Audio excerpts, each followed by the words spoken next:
All right. Oh, dokie. All right. I see everything's there, and we got audio. Okay. All right, y'all. Welcome to episode 855. Is it eight? Is this supposed to be 855? Yeah. 855 of the Black Brain Trust. This is Black Cultural Intelligence, the Black Intelligentsia, and the Black Business Class, Act Two. So this is part two of a series of live streams we are doing, documenting um, and speaking to um, the two parties that were at, at the behest of uh, the black class at the turn of the 20th century, and the varying philosophies essentially, and what kind of who was behind each one. Um, and with me, I got Ryle. Everything all good? Yep, I'm good. Okay, what's going on, bro? Chilling, bro. Chilling. Yeah. I didn't want to get too much into it myself, given that you're the subject matter expert here that's covering this. But I just kind of wanted to recap what what this series is about, and what we'll be highlighting and speaking to this evening. Can you hear me fine? Yep, you sound good, bro. Okay. Turn the music down a little bit. All right, hold on a second.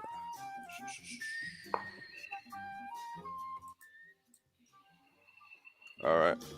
Oops, wait, hold on. Wait, let me see right there. All right. Wait. You know what? Let me do it like this right here. All right, that works. Okay. All right, bro. Go ahead. Okay, yeah. So, um, we're doing this series, man. As y'all know, we're doing a deep dive on the Black Intelligentsia and um, how they undermine the business class, the Black business class, and how the fundamental difference in philosophies is what prevented the intelligentsia from working with the black business class. And so um, we want to put these things in perspective because those phenomena like really help explain why there's so much contention uh, in our group in terms of which course of direction to go. Um, the intelligentsia has had over 100 plus years to lead Black people in the right direction. And so, if we put this in a business perspective and we look at their track record for the last 100 plus years, from my perspective as business people, we would say it was complete and utter failure. It would be bankruptcy as far as we're concerned.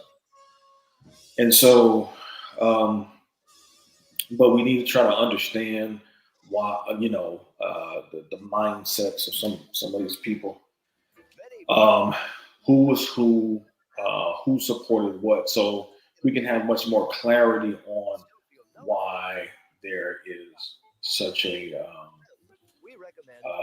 disconnect um, in Black people, no matter what the backgrounds are. And so what we're trying to do is trying to piece that puzzle together so we'll understand there's just fundamental differences in how to move forward on both sides. And after 100 plus years, we can see that the intelligentsia didn't really have any really true course of action that could really help Black people stabilize themselves from a collective standpoint. So those are the things that we were trying to cover here. So Okay. You want to uh, get right go ahead. into it, man? I got my shorty just giving me a call here. Let me grab this. Go. You want to go get right into it? Okay, I get into it. All right. Okay, so we left off with something Amos Wilson talked about. So, um, uh, so I'll just go back through that so people can have a kind of understanding of where the conversation flowed from. So, this is from his book, The Developmental Psychology of the Black Child. He stated that the relative powerlessness of blacks leads to the development of the motive referred to as high need dependency, the strong need to depend on superiors and others who are perceived as having more power. Because of their powerlessness, black parents inadvertently socialize their children to perceive the white group as having the ultimate solution to virtually all their problems. To solve problems of any marked significance, blacks have to beseech the white power structure. The white power structure either punishes or at most gives a stamp of approval or disapproval to black originated problem solving behavior. The white power structure has almost absolute control of resources necessary for problem solving by blacks, the way blacks conceive it at least. Consequently, the black social structure is basically parasitic and dependent. It must await white power, movement, approval, or disapproval before it makes any radical or strongly independent changes under its own volition. This condition has paralyzed the black community's ability, desire, and will to become independent, self supporting, self motivating, original, and creative. Under this structure, blacks are not trained for autonomy. In fact, black autonomy is feared and resisted by the white power structure. Black children are socialized under such a regime. These children are therefore socialized to be dependent, to await solutions by outside, typically white, super powerful sources, are not socialized for mastery but for submissiveness. The black child then is not socialized to seek and make solutions to their own problems, but to await solutions from others. Therefore, their cognitive processes are characterized by lack of self confidence, a sense of inefficacy and passivity, magical thought, a tendency to look to superhuman sources for support and assistance. This dependent orientation leads to a fear of failure, which in turn may lead to a refusal to do academic work to solve problems, the seeking of favors from superiors, i.e., the attempt to brown nose, cajole, or seduce those in power, typically white, or to get over rather than by work by legitimate means or thought their own efforts um, to solve their problems. Overconformity, i.e., sticking to well worn out, approved methods of thinking, which may be outmoded, inappropriate, and inadequate. These processes lead to a staid reputation of what the white establishment has taught them to think in a deep, dependent fashion instead of involving an expression of how they learn to think independently through their own efforts and mastery. Finally, the dependency orientation may lead to cognitive counterdependency, i.e., the blatant, unreasoned rejection of all cognitive styles wrongly identified with the right structure, or an outright, undiscriminated anti intellectualism, which rejects profitable and useful thought patterns. This may be done in an exaggerated effort to appear free of white domination or not to become white. Now, we know that's a lot coming from coming from the great ancestor, man.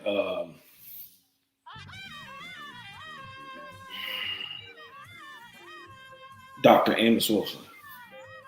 Make sure I put his credentials on there.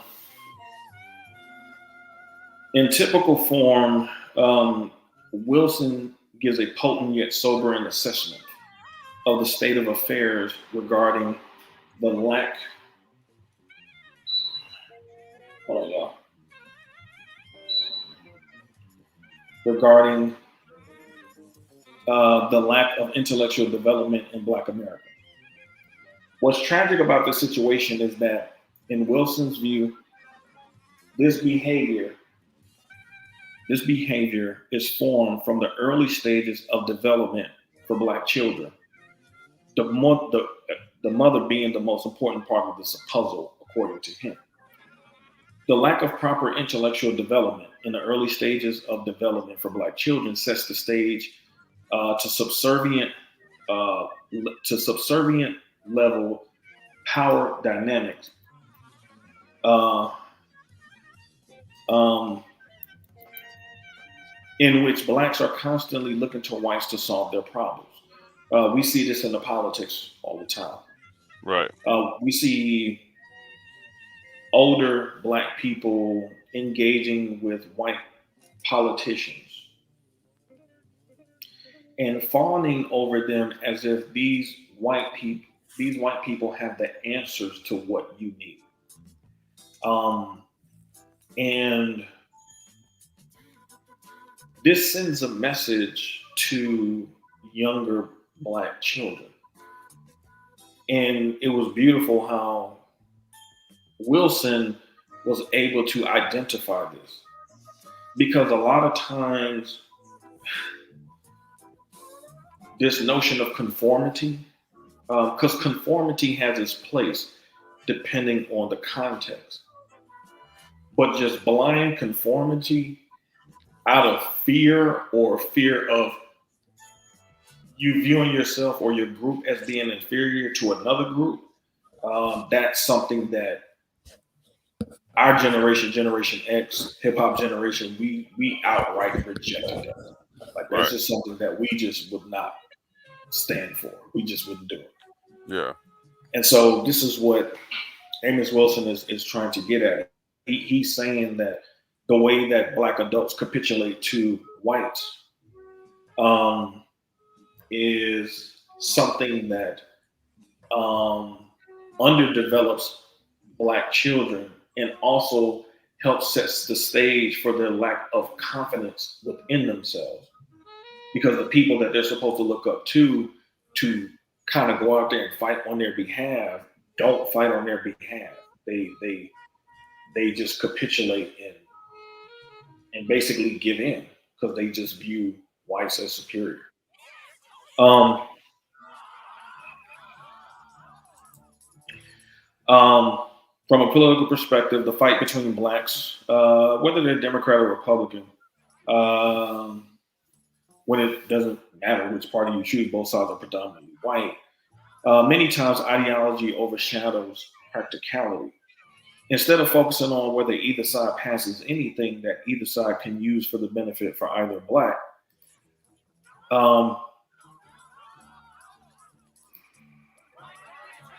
regardless of political affiliation, this demonstrates that Black politics is mostly centered on how they feel about a candidate, basically whether they like them, Mm-hmm.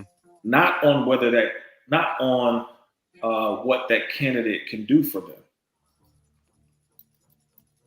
which really should drive your politics in terms, especially from a business standpoint, because that's how you're really supposed to view politics through the lens from a business perspective, It's which is something that a typically, lot of Black people don't really do. yeah, it's typically like, personality, right? I like this person. Right, right.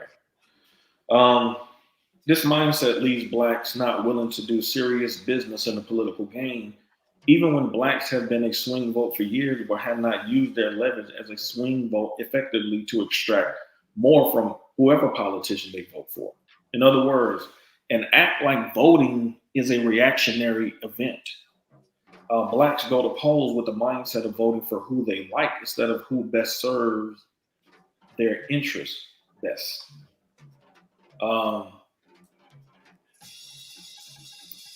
Engaging in the political process has become akin to trying to cozy up to the popular crowd in high school, hoping that they will come to your church, sing songs with you, and pat you on your head like a good little Negro who does what is told and who is comfortable with its position, while your condition never gets better.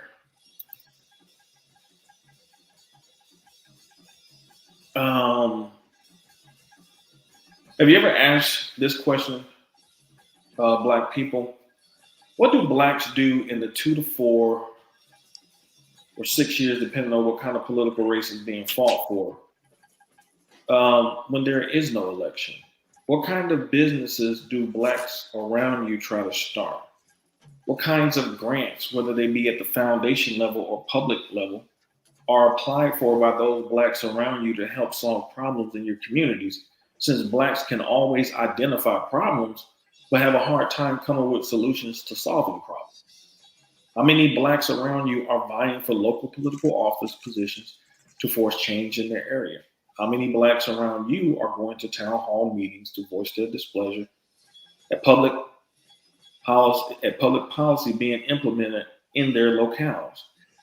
I'm sure there will be few. However, these same people come election time will be arguing the same old tired arguments they have argued for years, while not making any impact whatsoever, because the purpose for arguing is to shame others, the same whites more specifically, to solve your problems for you. Black Americans have made an art form out of shaming others for not solving their own problems. We see this mentality a lot in this space, a space that is supposed to be about productive men, but in reality, it's a space where we can see males in their 60s with their morning hair reports that highlights aspects of female behavior that supports the narrative from the males about the women they despise, claim they are doing work, only to say a 26-year-old white girl is supposed to take their ideas to white power structure and get them to change laws that work in their favor. Bullocks. Never happened. Now, this is exactly what Amos Wilson was talking about. This dependency on the white power structure to solve your problems, to the point that you can have 60-year-old black males who will defer to a white chick who's 26, who has never vocalized any kind of support for black men or black boys on that level. But they will get you to try to believe that that's the answer to your riddle, that Yeah, that's so how you get things done.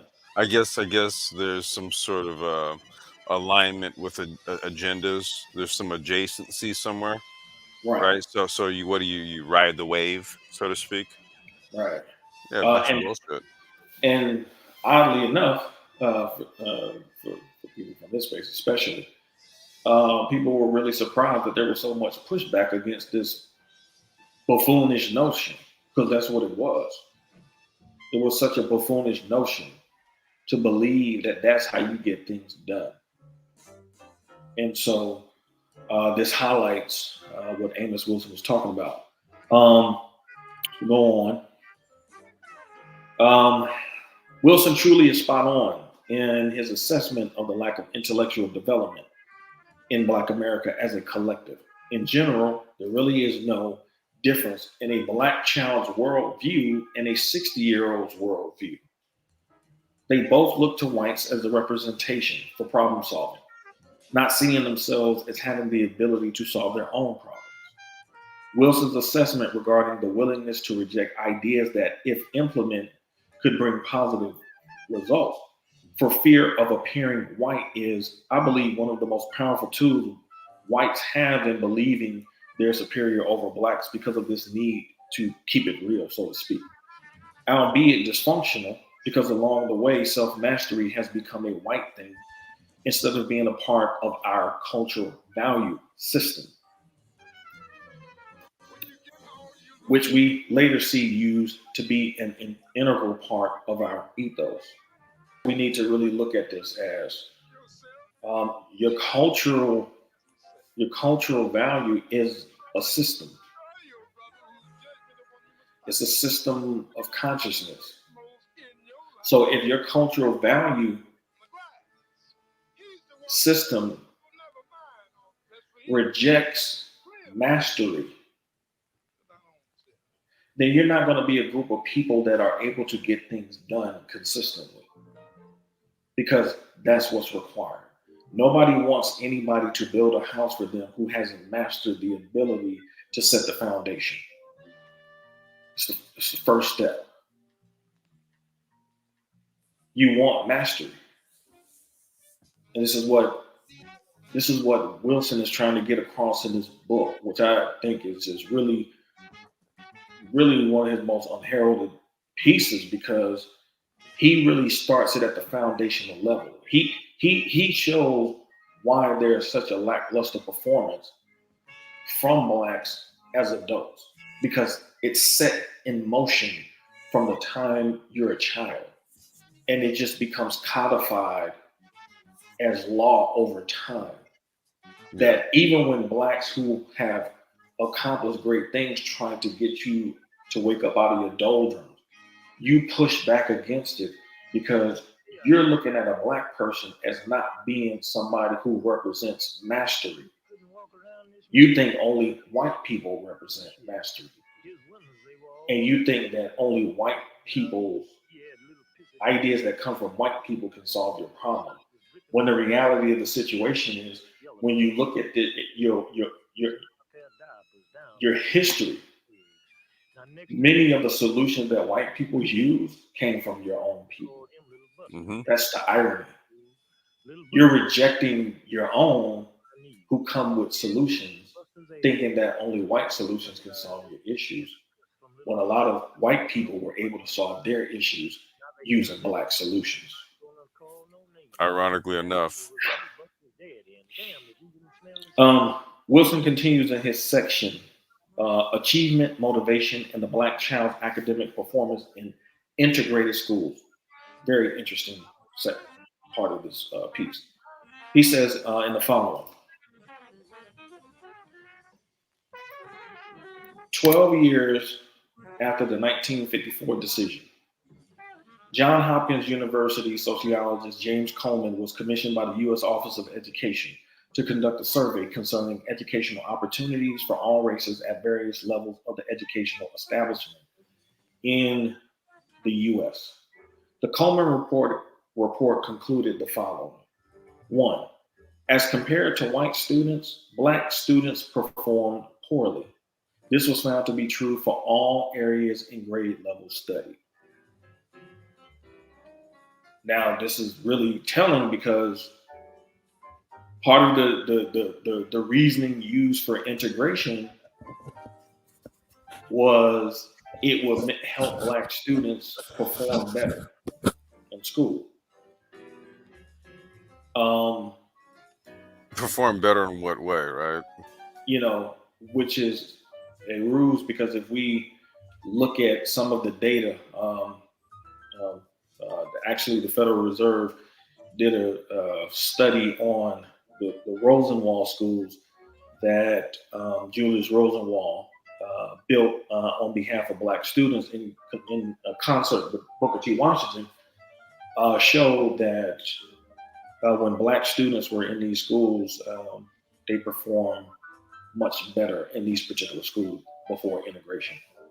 Um, Second, black students evince a lower aspirational level of self-esteem about their ability to succeed academically. Black students tended to be more fatalistic about their ability to change factors which affect their lives. Um, Make sure I'm in the right part. Okay.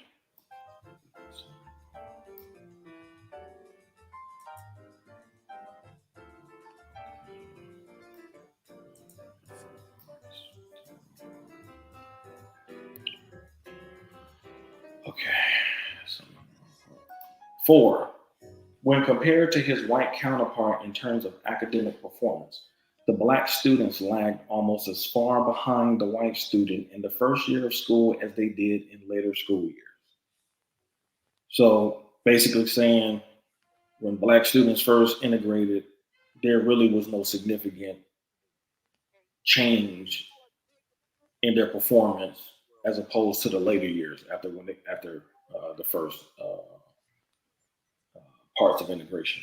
Um, 5, differences in black and white schools were not significantly large in terms of the facilities and services they offered, and what differences could be shown to exist could not account for the differences between black and white scholastic achievement.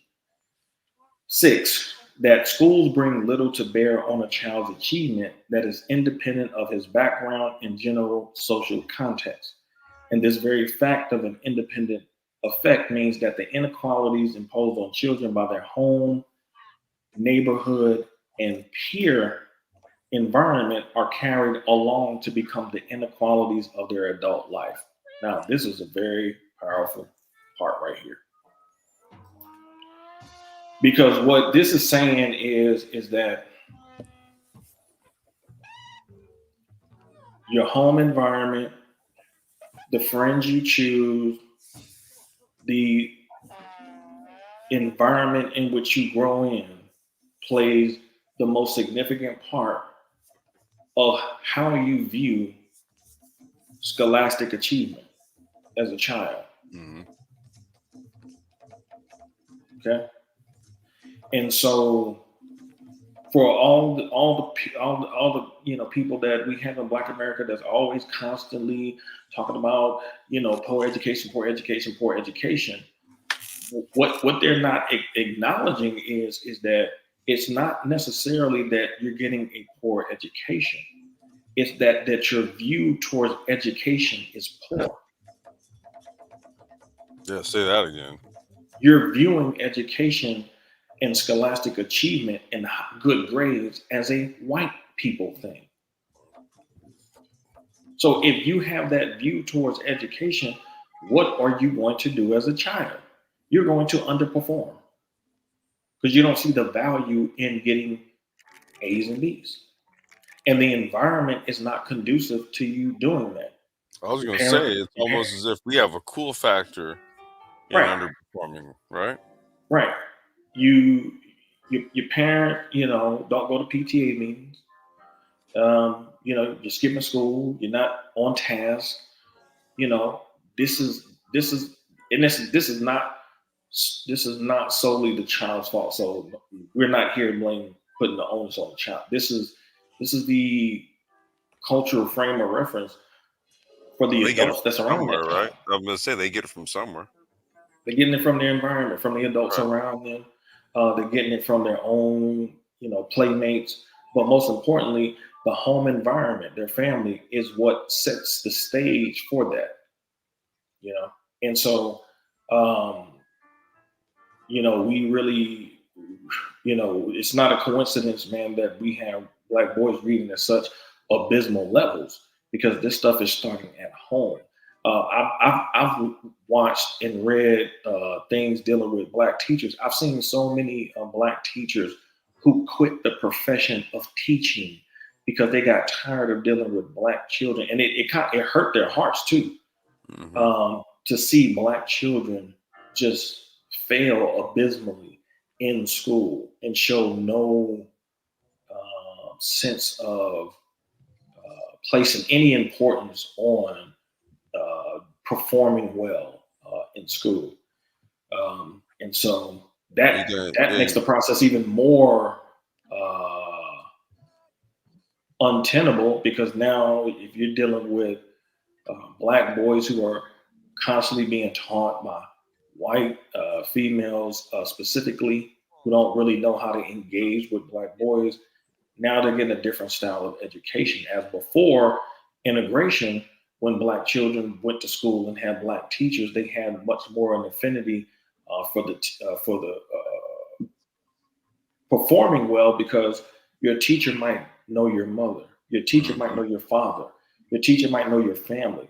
So they're going to be even extra harder on you because they know that your family is not the kind of family that is going to allow you to just fail like that, as opposed to uh, one where people don't really have that bond with you like that. And for anybody that's interested, you can read up on some of this stuff about Blacks who how they viewed education before Brown versus Board education and how they viewed education after they got integrated. And many of them talked about how they missed being in schools where they were taught by they Black people as they weren't. opposed to other people. Look, it wasn't. There wasn't. That wasn't like something to be proud of as an adult when your child was failing. right? No, back then nobody wanted to be known as them people. You know what I mean? Like that was reserved for them other people, whoever those were.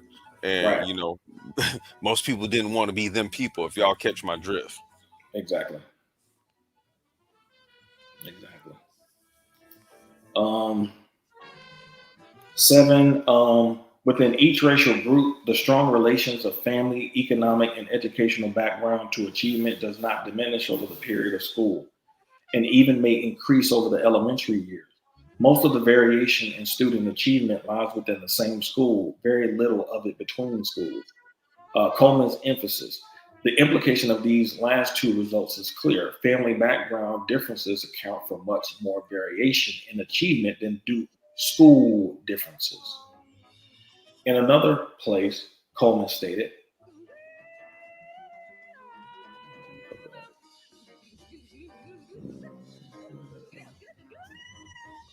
okay, here we go.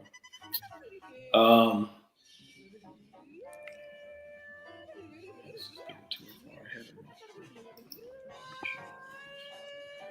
In another place, Coleman stated the talent increase in achievement of lower class children cannot be fully implemented by school integration, even if integration were wholly achieved. Emphasis by Arthur. So we definitely need to stop here. Now, Coleman is saying here that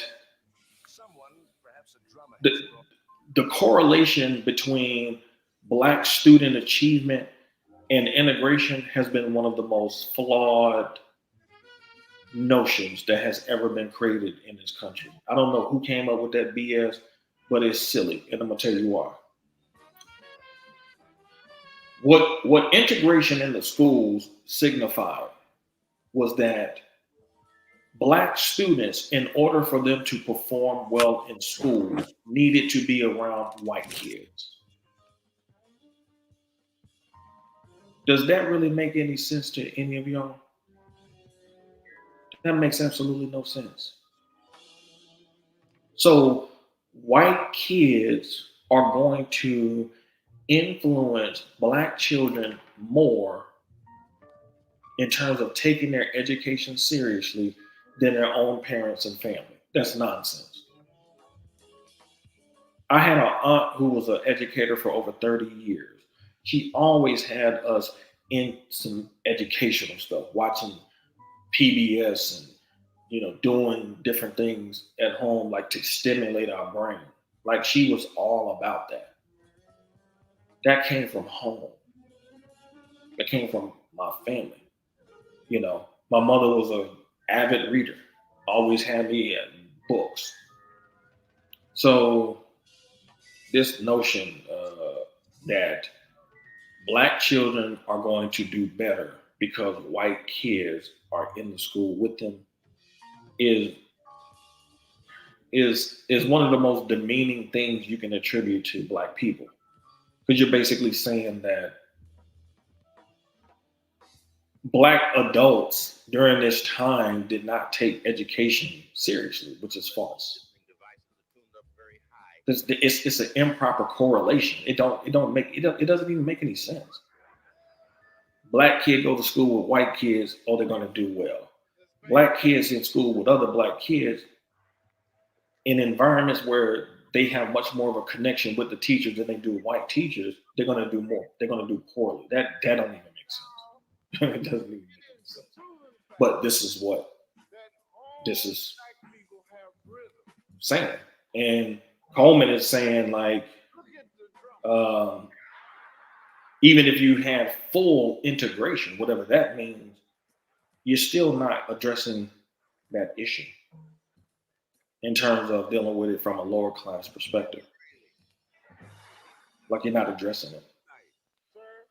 I was And I gonna say want when you you when to you get talk that when you point. talk integration, like like what are you integrating? What into what? Right? Right. Like what exactly is being integrated into what? Right? Something's getting absorbed, meaning that there's two components, right? And there's one that's gonna absorb the other.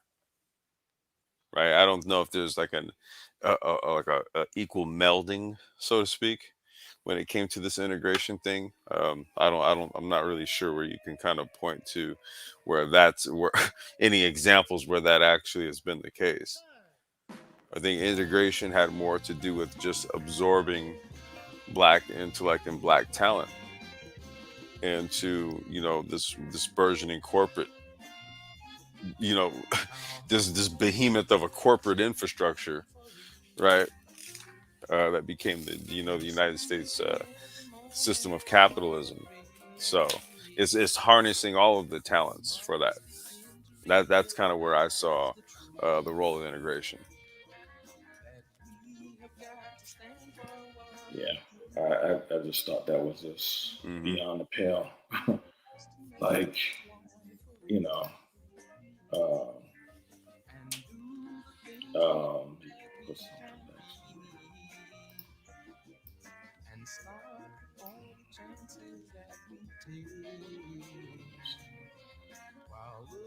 Bear with me.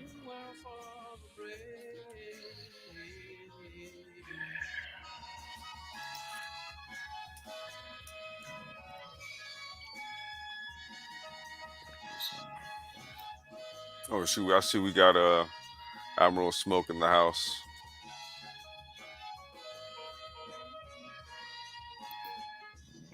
Salute, fam. If their rectum had, if their throat, their rectum had been the throat, they've been drooling through it. Yeah. So he says, Um, yeah, gourmet heads. Yes, yes, we know Libby is too. what's, He said, I'll prepare a big feast for you inside there. Let's come inside there. um, in 1971, the RAND Corporation reviewed and synthesized research findings on the effectiveness of education for the President's Commission on School Finance. One of the conclusions reached by the report was that no variant of the existing system is consistently related to students' educational outcomes. Researchers found nothing that consistently and unambiguously makes a difference in student outcome. There is good reason to ask whether our educational problems are in fact school problems. Now, this was 1971, y'all. Hmm. After a 10-year study of the effects of school integration in Riverside, California, Miller and Gerard concluded overall, the minority children did not gain in achievement, either absolutely or relative to national norms. After 5 years of desegregation, they were about where they would have been if they had not been desegregated. Contact with white children, in short, not only failed to change the minority students' personalities and motivational systems, which we had assumed, listen to what they're saying, which we had assumed had major influence on academic performance, but it also failed to change their um, change their academic performance, as we have clearly tried to demonstrate. School performance is determined by the child's preschool personality, which are in turn heavily influenced by his home and community environment. See, we keep coming back to the same thing. So you got people who don't take education seriously, which are many blacks. I know black people. I have a homegirl I went to high school with. She ran for the school board in Atlanta. She went to Spelman, all of this type of stuff. She did all of that. She got in it, wanted to bring the charter schools and all of that type of stuff.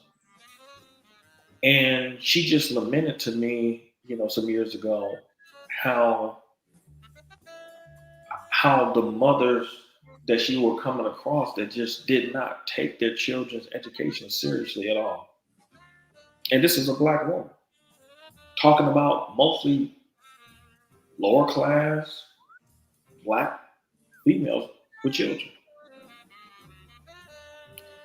And, you know, it was disheartening for her, you know. Um, and, so many people think that it's the school, it's the school, it's the school. No, it's your home environment first. Your home environment sets the stage, sets the standard. Um, it seems a bit ridiculous to expect school attendance to change so basic a factor. If the child enters school believing that mastery of academic subject matter will increase the likelihood of gratifying one or more of his motives for gaining praise and affection, for becoming like a desirable adult model, for believing that he is competent or superior in some area of academic functioning, for gaining power over others, for completing his sexual identity, he will work hard at learning the required academic skills. The major forces influencing the child's academic performances are: number one, the degree to which the child's parents value academic skills and the degree to which the parents seek to motivate the child to do well. Two, the degree to which the models the child has chosen to identify with display an active interest in intellectual mastery. And three, the child's expectation of success in intellectual work. We have demonstrated that achievement motivation is a product of the cultural familial complex. This complex influences measurably the individual's performance and behavior throughout his life, whether in school or out.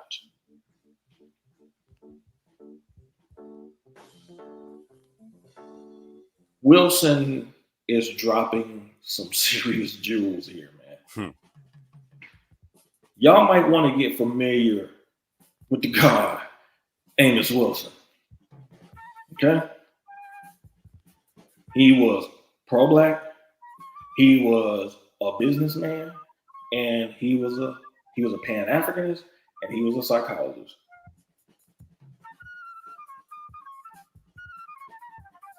Okay?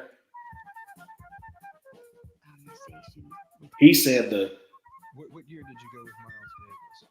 the cultural familial complex. And somebody told me that Miles would probably call me. The culture in which the family I said, operates in so internally first that Miles did ask a lot of people who he should get, and a lot of people sets the stage he called me one day. for how the child views themselves So I said, no. and academic achievement. Come over to my house tomorrow. Sets the stage, man. I said, yeah. Mm-hmm. So for all this blame about white people in white school, we see Cornell West and all these other people every damn much they coming out here ranting, raving, poor education. People need quality education.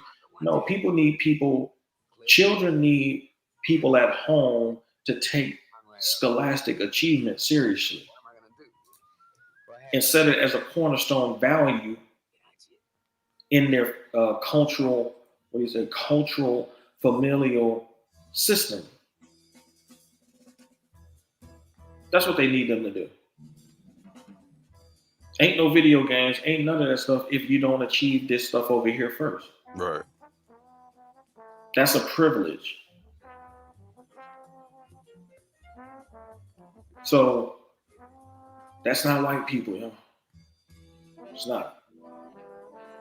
That's black people abdicating their responsibility individually in whatever family that child comes from.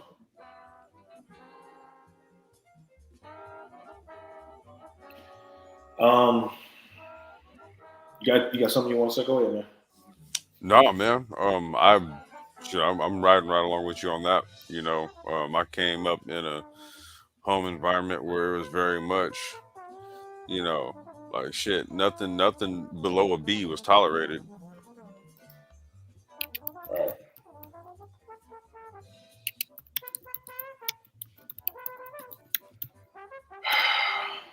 We continue.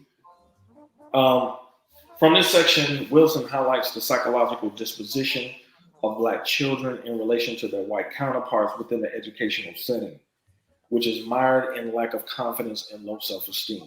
What makes this so problematic is the fact that one of the elements that went into integrating the schools was the doll test theory.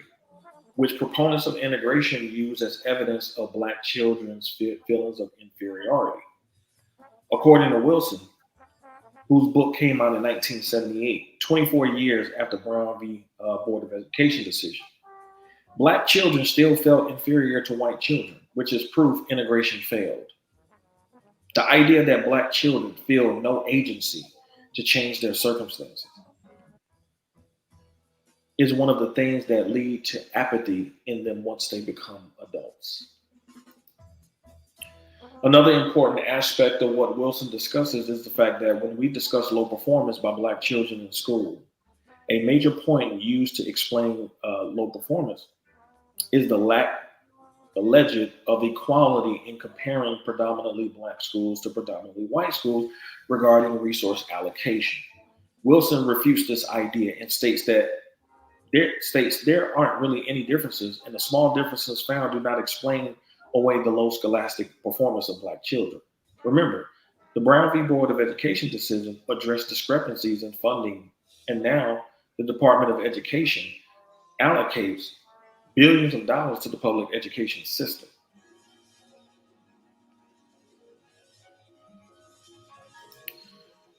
Um,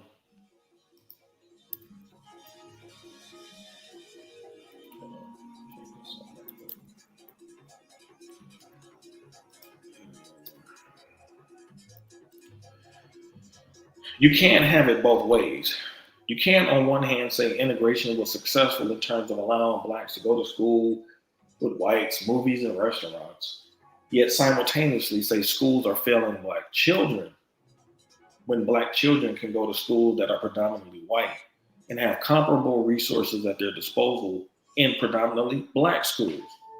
Home environment, peer group expectation, neighborhoods, um, environment, according to Wilson, carries more weight than proximity to white children in terms of academic achievement.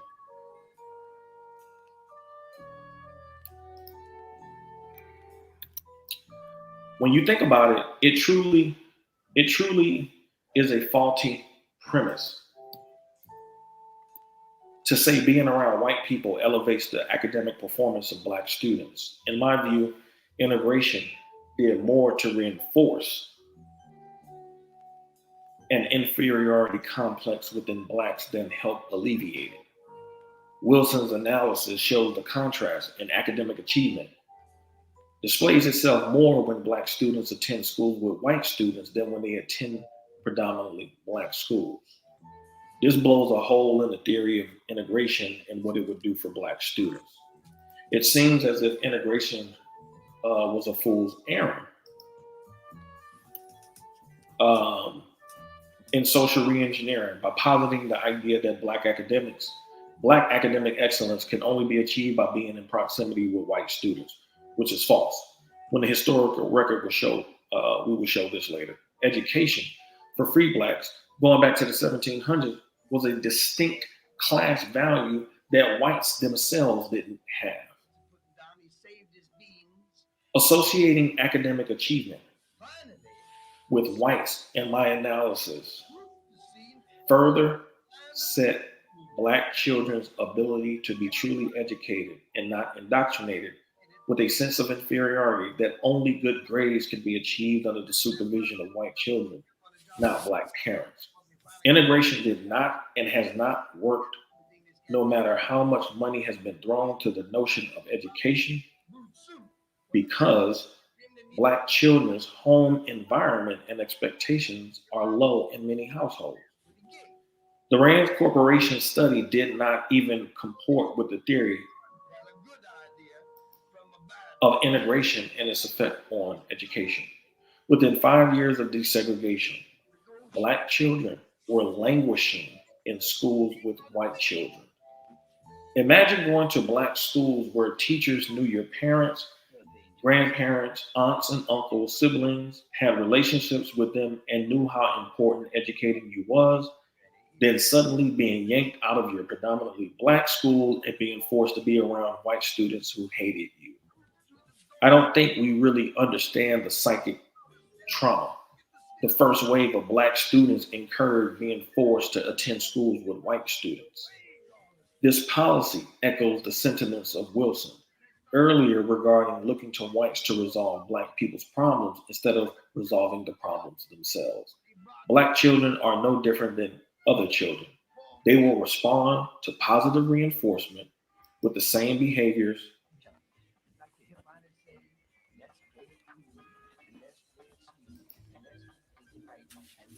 Uh,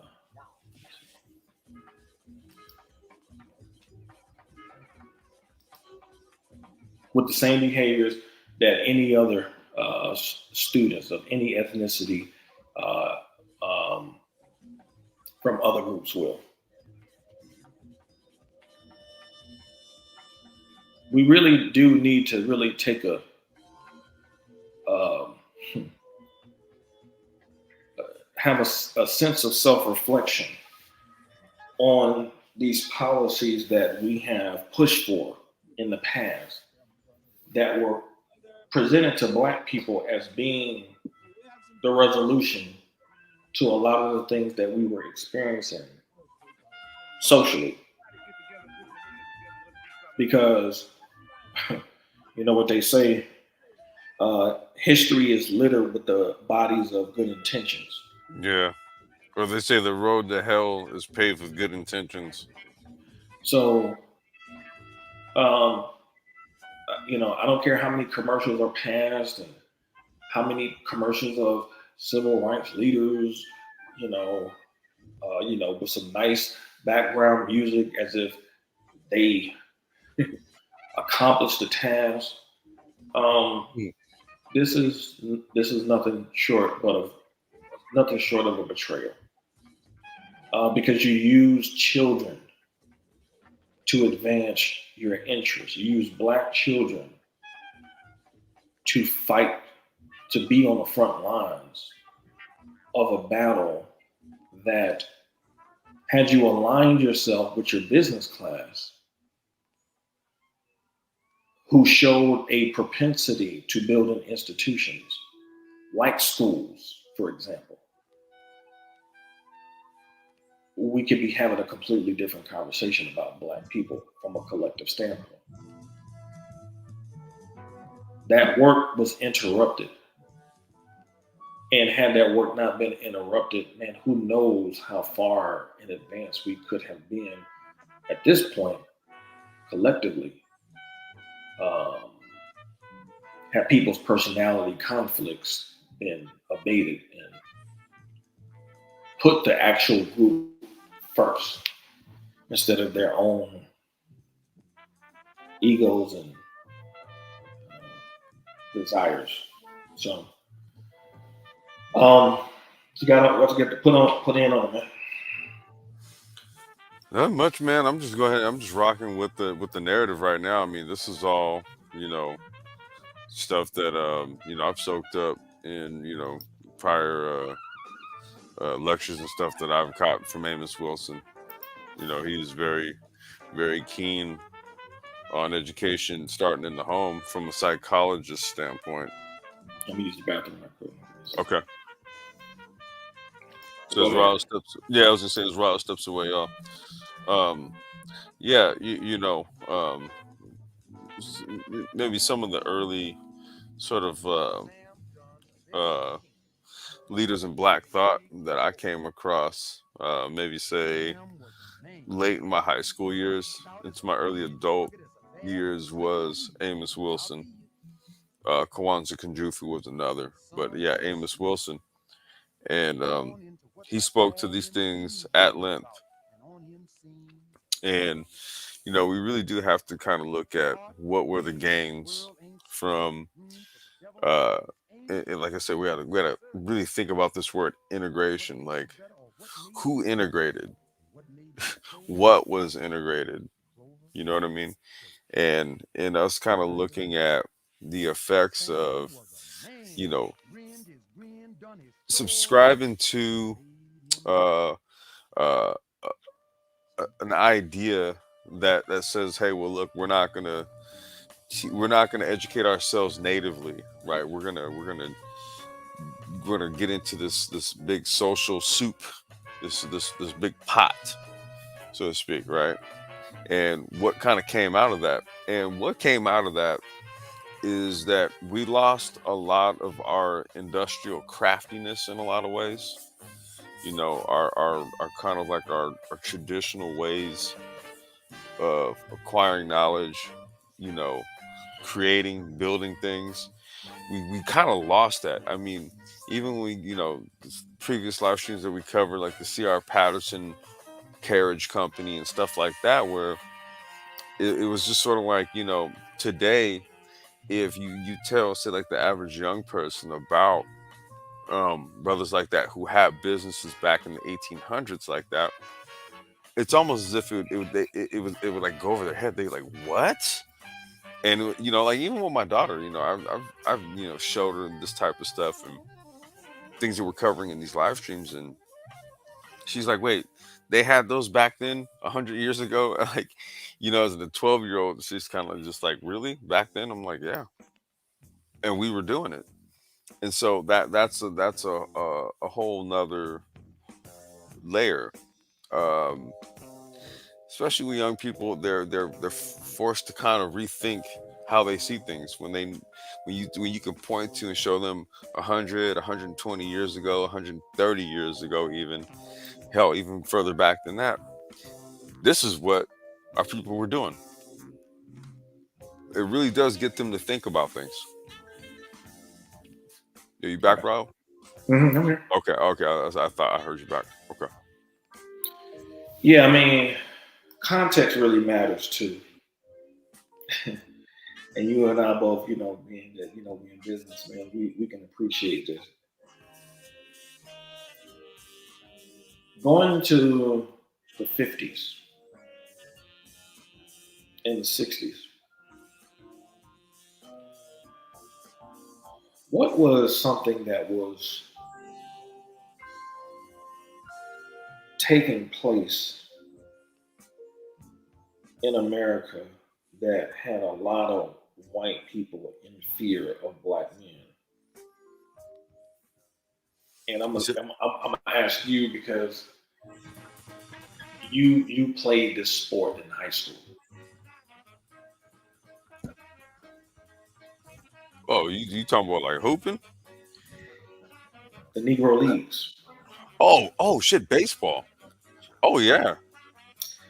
The Negro Oh Leagues man. was a very popular um, um,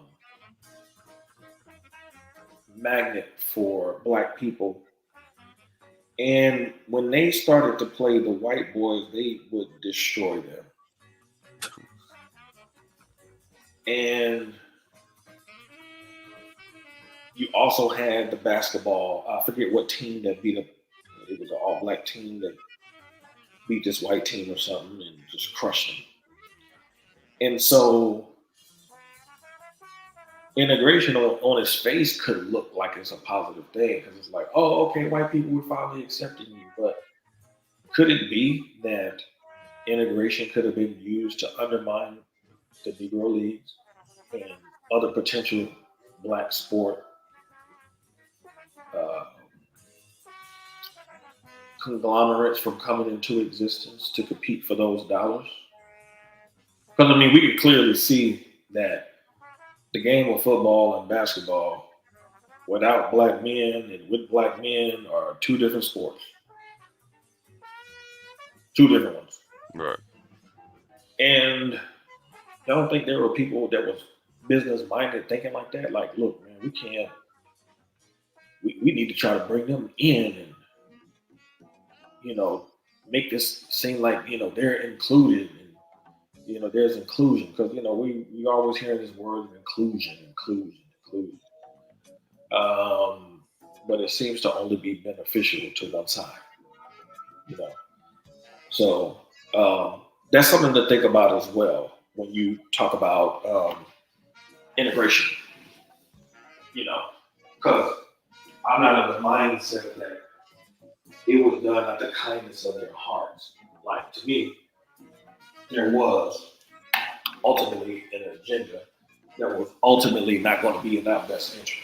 Like, I mean, if you ask just a black person now, like, okay, do you think white people integrated because of the kindness of their hearts, or did they integrate because there was more probably a benefit to them first? Well, black people probably going to say, yeah, they probably was benefiting more. Yes, I know, honey. They're trying to shoot the So moon. it was not something that was done from a sense of altruism, Let it down. and that's where we drop the ball. Like when we have people that are so-called leaders who are jockeying for a position for themselves, they're not able to negotiate on behalf of black people uh, properly because they're really trying to do something for themselves more so than get Hmm. stuff done for black people. Whereas the business class, everything that they were doing in terms of institutions was always black people community centric. Everything they did, and this is why this is such a important topic for us to discuss because what we trying to show is this idea that we can't work together. This idea that black people have a problem or issues working together is a false idea. It depends on who the black people are. If I'm a capitalist and I'm about institution building, like normal groups of people are, and I'm dealing with a black person who is more of a socialist minded person who is against, capitalism and all that, we're not going to get along, man. We're just not. Because we have two fundamentally different worldviews. Like, I'm going to use this system to help build the institution, not just for me and my family, but for the greater good of the people around me or in my group. That's how I'm going to be thinking. Very rich cat. This person over here is going to sit and just rail against the system and is not going to participate, which is nothing but a form of apathy. So I can't talk to that kind of black person who is just going to be apathetic and a man that's just going to sit on his hands, or a man that's going to go to a white restaurant and allow milkshakes to be poured over his head. I can't do nothing with that. I can't do anything with that, especially when we had Black Wall Street and they had all those businesses. You didn't have to go to white establishments. You know, you had people who had that kind of consciousness who built amongst themselves. You can't build Black Wall Street and say black people can't work together. That's impossible. Right. The black people around you might not be able to work together because y'all want some silly crap. But those black people are not silly. They work. They got things done. They work together. So this notion that a lot of black people push about black people is false because a lot of times they're talking about the black people in their immediate surroundings, not the overall black people. The National Negro Business League just celebrated 123 years of existence. That's Right. a black institution started by black men, uh, Booker T. Washington at the center of it, but it had black men and women in the organization. So, what is this notion about black people not being able to work together? No, it's certain types. And obviously, if you're dealing with black people who are raised in an environment where academic achievement is not important, they don't value the outcomes of that particular child. Well, guess what? When they grow up to be around other black people, they're not going to value anything regarding achievement. Therefore, they're not going to be valuing the idea of working with black people because they don't see no benefit in it for them. Right. It makes sense. That just makes sense. It flows like that. So, you know, and we've seen that kind of mentality play out in this space where you try to give people certain information, they say you're boring. And it's like, hmm, well, when you go to college, and everybody who has been to college or been in high school who has been taught by people besides black people, if you've been in school and you've had white teachers or any other kind of teachers, they can be boring too. You didn't stop going to school and learning though. Yeah. You didn't just go, yeah, well, I'm packing this in. You're boring. I'm packing this in, you're boring. Like in a lot of instances, stuff that's related to education, because everything educational ain't gonna be fun. Like there's gonna be certain subjects that you like, there's gonna be certain subjects that you don't like. So there's going to be some boring aspect to education. I mean, it's meant to be because it's a challenge. Are you going to go out there and play, or are you going to focus on this? Because this is what you need to focus on to better your future. So there's going to be a delayed gratification to it. But ultimately, there will be a gratification to it. We're giving this information so there could be a gratification to it that symbolizes what Black people have achieved. So there are Black people who might be walking around thinking low of themselves can say, you know what? Man, I never knew we did that over there. Wow, like we did that type of stuff over there. You know what? Man, I'm gonna step up now. I'm gonna do better. You know, I was hearing G Serotonin talking recently, and he was talking about how he's going to pursue, I think, becoming an electrical engineer or something like that recently. Hmm. I think he was on Arts Panel. Man, I was so proud to hear G say that, man. I was like, wow, like he said he's been really focused the last year, he's been disciplined, you know what I'm saying? He's been talking about how, you know, the steps that he's going to take to get to where he want to go. I said, that's what I'm talking about. And it was great to hear him talk about that kind of plan because you could just hear the difference in his voice, you know, the pride in which he was speaking. I was like, yeah, that's what we talking about over here. Hmm. We want to hear that in Black men's voices. We want to see Black men walking with that pride. Because when you look at your history, you got a whole history of giants that you can stand on that give you pride in yourself. And they had pride in themselves, and a lot of them didn't have the quote unquote white man's education like that. Their pride didn't come from being in a white institution. Their pride came from building Black institutions. That's where their pride came from. And y'all need to know this because it's not old, it's not boring. Like being great is not boring. When Kobe, when Kobe came into the NBA, Kobe said, "I want to be better than Michael Jordan." Guess what? When Kobe was in a game with Michael Jordan and guarding him, when there was a timeout or a lull in the play before they got back to playing, he was asking Jordan questions. How do you do this? How do you do that? While they're competing. And Jordan was teaching, giving them the information like, okay, this is how you do it. He saw a Black man that was a standard for him and said, I'm reaching for that. So that's the only thing that we're doing. We're reaching for the greatness that Booker T did, William Hooper Council did, you know, Philip Payton, you know, all these great men and women too, because we have some powerful sisters that did some great things business wise too, and we gonna cover them as well. So we giving credit where credit is due. We ain't on that gender banging type stuff. Like we trying to get back to who we really are, not this fictitious type of mentality that we've grown into being because of some silly indoctrination crap.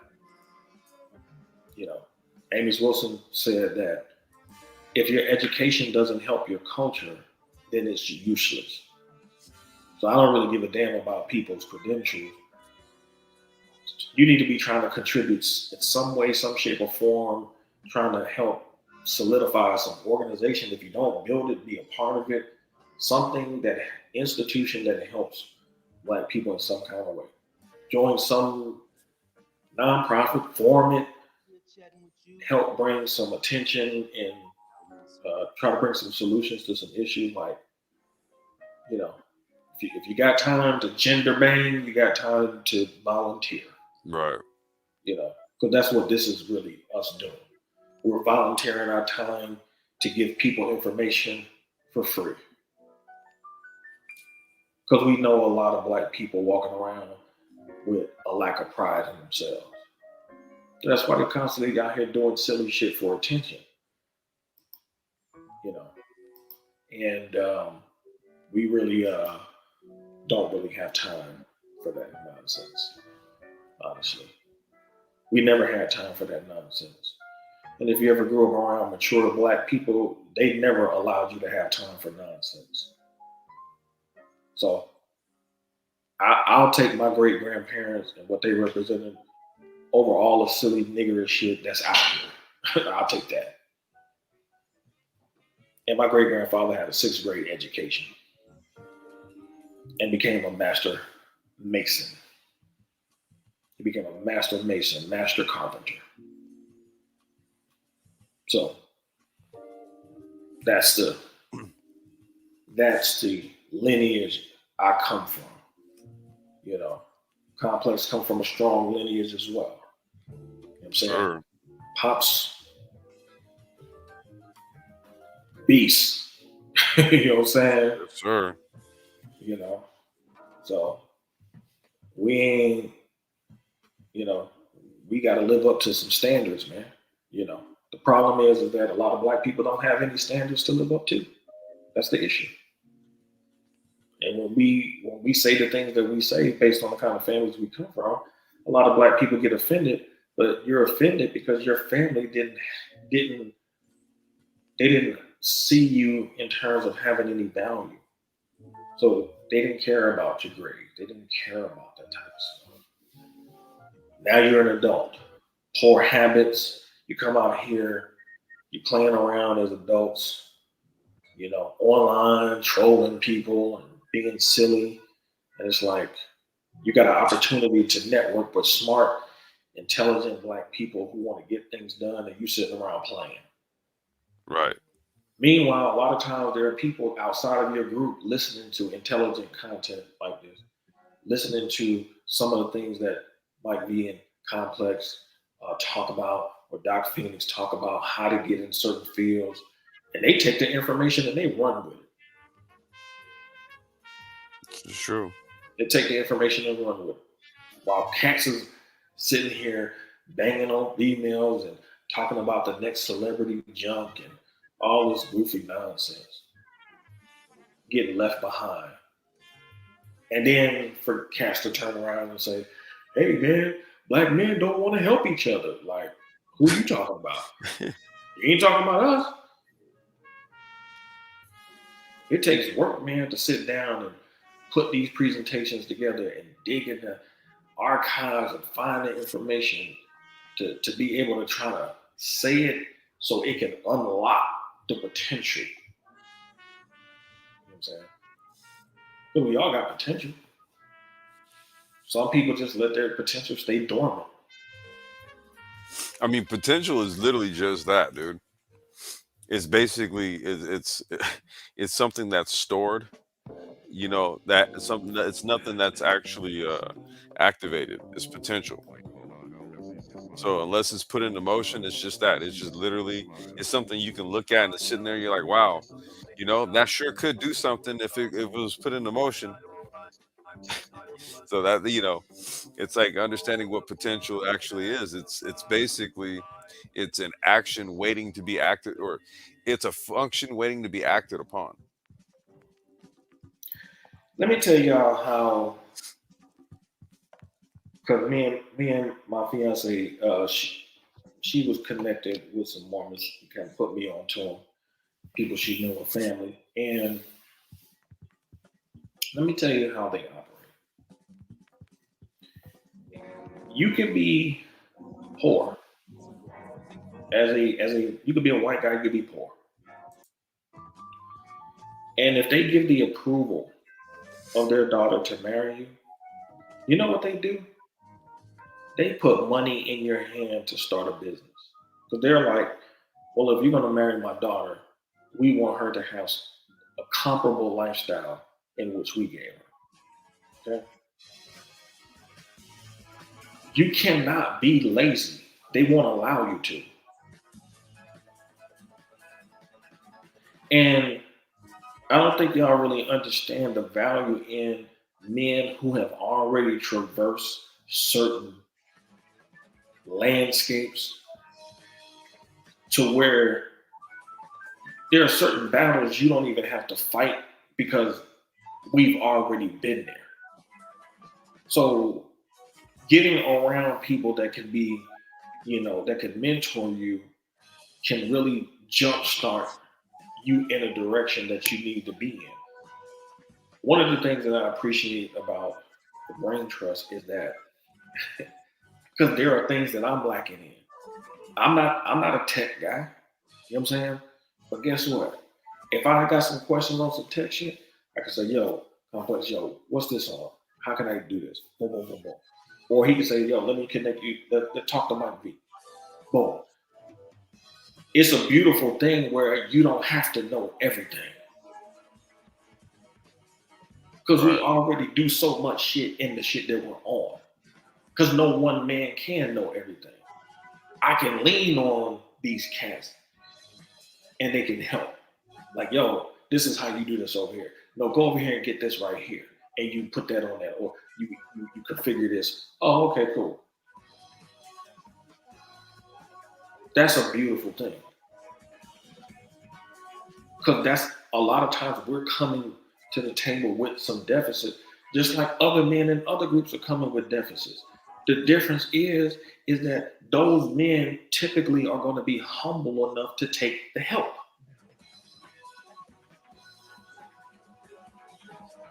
They're going to be humble enough to take the help. They're going to be like, appreciate it. They're not going to take a lot of these viewpoints that a lot of black males do, like, oh, you can't tell me nothing. Like who gets offended by somebody trying to help them grow? Like, it's I like mean, no, that's backwards, the dog. person who gets offended by that is the person who is actually looking for, some sort of confirmation bias of some kind, not necessarily any sort of clarity or anything like that. You know what I mean? I mean, we're kind of in this space now. I'm talking about like social media and all that, where essentially people can they can kind of create a digital avatar for themselves and sort of live that perfect avatar life. We're in this new time where people can basically do that kind of shit now. Whether it ultimately checks out in the real world, you know I don't know. I'm seeing evidence of it every day that it doesn't, but hey, that's just me. Yeah, I mean, me personally, like, I'm not one of those people. Like, okay, let me tell you the story. Years ago, I was working a job doing deliveries, and I came to make this delivery, and this 16-year-old young black man said, when I got into my car, he asked me for some money, and he said, "Hey man, I'm 16 and I'm homeless." This was in Atlanta. Now, this is not somebody who was in a developing country, you know, very developed country. The resources out there. Um, I told him straight up. I said, "Dude, if I was you, I would take my ass straight to the military and get out of here." Mm, I said, "They got some programs for you right now. They they will help you." And but it hurt my heart to see him in that position. Because for him to be homeless at 16, that meant nobody in his family gave a damn about him at all. right. And many of you don't understand there's a lot of males in this space facing similar circumstances, and they need help. And they may be too prideful to admit it, but they need it. And as long as y'all keep playing around, being silly and stupid, and being a bunch of court jesters, you know, you are contributing to the lack of development. Like when I do, when we do this, we are literally trying to contribute to the positive development of black men. Like, yeah, we'll bang on people because we men, and that's sometimes what you got to do. But our purpose here is not to bang on anybody. Our purpose here is to help men grow, and women too, depending on the subject matter. Remember how we all felt when Katrina hit and we saw all those poor black people on TV looking helpless? Remember how we all felt? I know how I felt. I said, "Damn." And they were referred to as refugees. Right, in your own country, right? In your own country on TV. That should have been a wake up call for people who were alive and old enough to understand what was going on. We didn't see any other group of people on TV looking like that. We only saw black people. We didn't see no white people out there like that.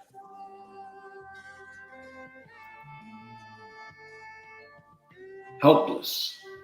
It was a helpless feeling to see our people out there like that. We had no version of FEMA. We had more white people in positions. We had Peyton Manning going down there doing stuff, and I think Brad Pitt and people Brad like Pitt.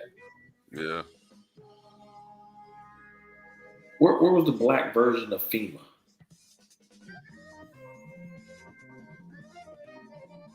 I mean, we making it rain and all that type of stuff.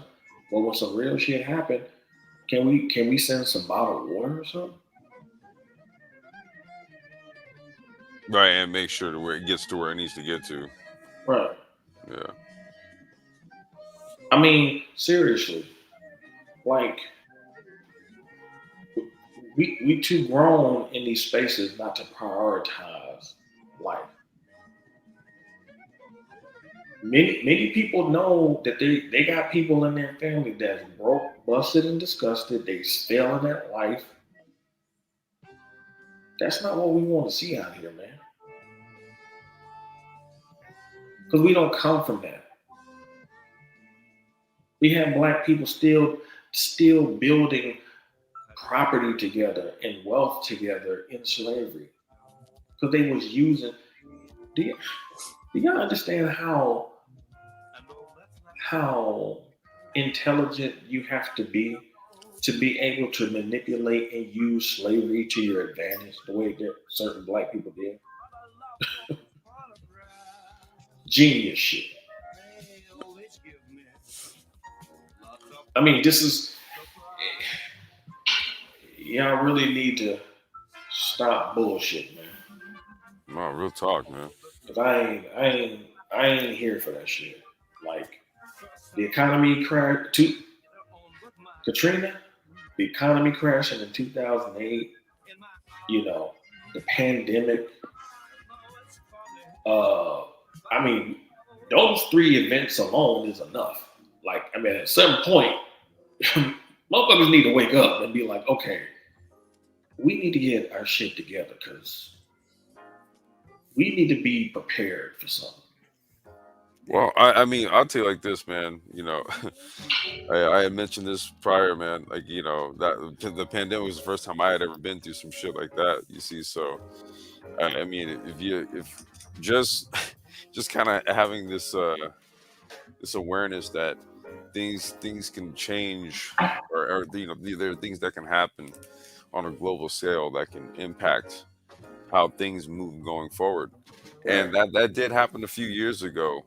And so, now is a more important a time as any to really get our goddamn minds right and out of the bullshit. You know what I mean?